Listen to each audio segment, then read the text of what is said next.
زموږ یو ورور احمد د نیټ له لارې پوښتنه کړې ده. پوښتنه په دې ډول ده، وایي د وسوسو څخه زیات په عذاب یم، شیطان مې هیڅ ډول نه پرېږدي او پر خپل ایمان بیخي بیریږم.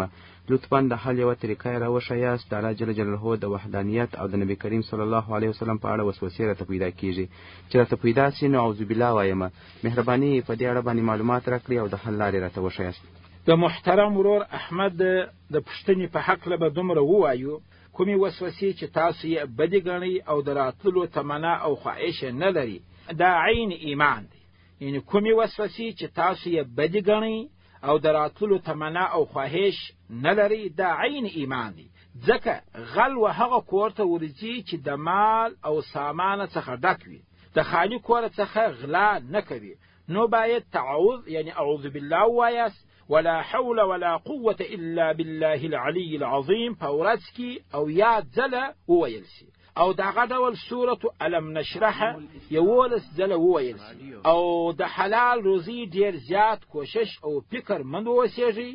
نو د لوی څښتنه څخه امید ستا چې د دې بلا څخه به نجات وموندئ. خو به هر حال یعنی کومې وسوسې چې تاسو یې بدې ګڼئ او د راتللو تمنا او خواهش نه لري، دا عین ایمان دی.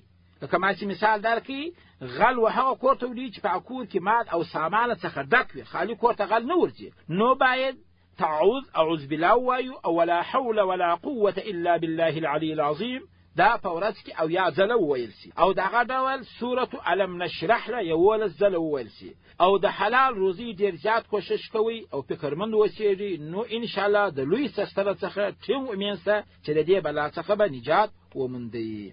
عن أبي هريرة رضي الله تعالى عنه قال: جاء ناس من أصحاب رسول الله صلى الله عليه وسلم إلى النبي صلى الله عليه وآله وسلم فسألوا: إنا نجد في أنفسنا ما يتعاظم أحدنا أن يتكلم به، قال: أو قد وجدتموه؟ قالوا: نعم. قال: ذلك صريح الإيمان. رواه مسلم.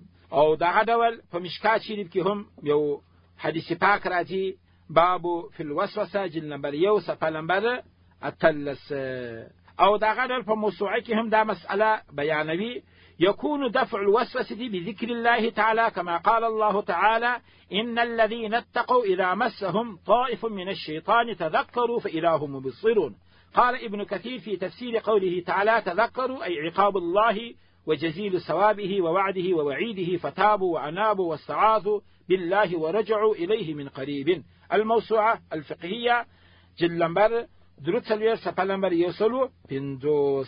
او دغه ډول دا مسأله فتاوی فریدیه جلد نمبر 1 صفحه نمبر 404 کې هم ذکر کړی ده. خو به هر حال داسې وسوسې چې انسان ته راځي چې هغه بد ګڼي او باندې ناخوښه وي، خواهش نه لري، دا عین ایمان دی. باید دغه علاج داري چې تعوذ اعوذ بالله اول سي، او ولا حول ولا قوة الا بالله العلي العظيم علماء وي، او یا ځله دی وي، او سورة الم نشرح له دی ول ځله وي، او د حلال روزي ډیر خیال کوشش کوي. ان شاء الله تعالی له بلا څخه به نجات وموندي. تعلیم الاسلام رادیو.